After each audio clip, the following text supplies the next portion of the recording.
ಇರಾನ್ನ ಸರ್ವೋಚ್ಚ ನಾಯಕ ಆಯತುಲ್ಲಾ ಅಲಿ ಖಮೇನಿ ಹತ್ಯೆಯಾಗಿದ್ದಾರೆ.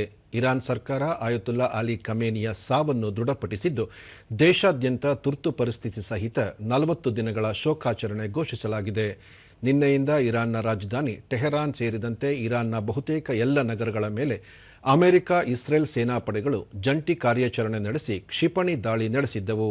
ಈ ಸಂದರ್ಭದಲ್ಲಿ ಆಯತುಲ್ಲಾ ಅಲಿ ಖಮೇನಿ ಸೇರಿದಂತೆ ಇರಾನ್ ರಕ್ಷಣಾ ಸಚಿವ Amir Nasirzadeh, IRGC commander Mohammad Pakpour, Khamenei ಅವರ ಮಗಳು, ಅಳಿಯ ಹಾಗೂ ಮೊಮ್ಮಗ ಸೇರಿ ಮೃತಪಟ್ಟಿದ್ದಾರೆ.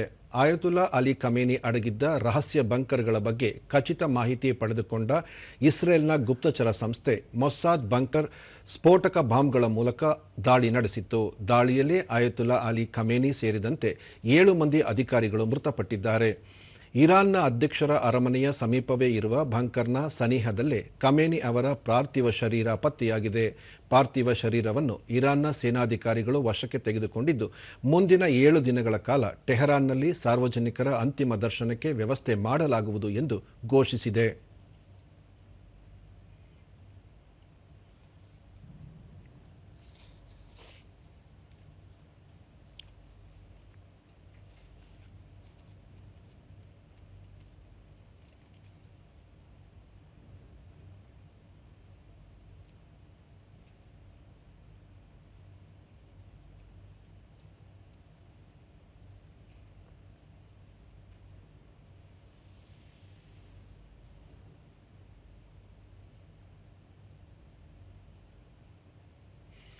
ಈ ವೇಳೆ ಅಮೆರಿಕ ಅಧ್ಯಕ್ಷ ಡೊನಾಲ್ಡ್ ಟ್ರಂಪ್ ತಮ್ಮ ಸಾಮಾಜಿಕ ಜಾಲತಾಣ ಟ್ರೂತ್ ಸೋಷಿಯಲ್ನಲ್ಲಿ ಖಮೇನಿಯ ಹತ್ಯೆಯನ್ನು ಘೋಷಿಸಿದ್ದರು.